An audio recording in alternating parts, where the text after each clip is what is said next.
وعليكم الحرب ورحمة الله وبركاته. بصوا يا سيدي، انتوا عايزين السيسي يمشي. طيب في طلبات. أول حاجة الدين اليهودي يعترف بيه في البطاقة. كتب في البطاقة اليهودي، يكتب في بطاقته يهودي، مفيش حاجة اسمها مسلم ومسيحي بس. زي عبد الناصر معانا، تمام؟ كلثوم عبد الناصر. تاني حاجة ميبقاش في دين رسمي للدولة. مفيش دولة يبقى ليها دين رسمي. هو أساسا الإسلام زورا وبهتانا دين الدولة. هو زورا وبهتانا.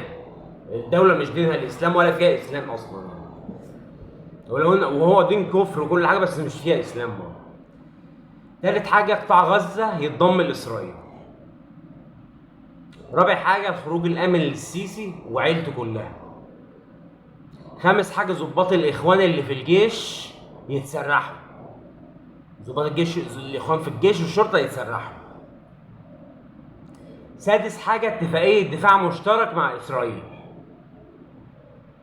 سابع حاجة إغلاق الملاهي الليلية ومحلات بيع الخمور. تمام؟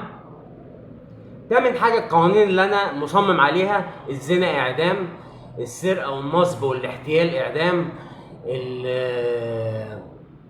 الإيه؟ القتل والبلطجة والدجل وفرض السيطرة إعدام. بس هذا كل المطلوب عشان السيسي يمشي. والله السيسي عمل كده مش هيمشي. دي كل الطلبات اللي احنا طالبينها عشان السيسي يمشي بس. وشكرا.